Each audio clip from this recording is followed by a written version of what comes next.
Le mois de mars est enfin terminé. Là, je dis enfin, mais c'était pas si pire que ça. C'était un beau mois de mars, mais il est terminé. Et revoyons les statistiques immobilières mars 2023 contre mars 2022 pour tous les secteurs de Sherbrooke, donc tous les arrondissements.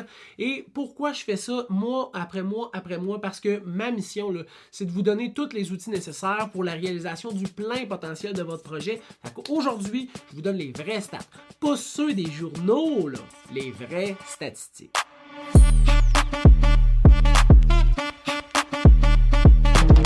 Salut tout le monde, François Bérard-Dubois, courtier immobilier résidentiel dans ta ville à Sherbrooke. Et aujourd'hui, on revoit les statistiques, comme je vous disais, de mars 2023 contre mars 2022 pour toutes les copropriétés et les propriétés unifamiliales. Et commençons tout de suite avec le délai de vente moyen.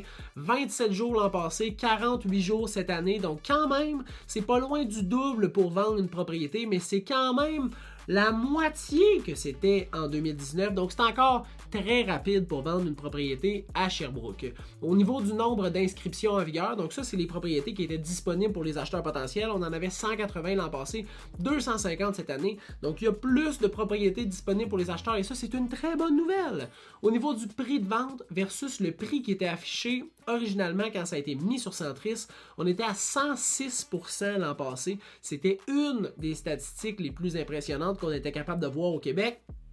Et cette année, 100%. 100%. Je vais en parler dans une prochaine capsule, là, mais on est dans les seules municipalités à encore vendre en moyenne au prix affiché.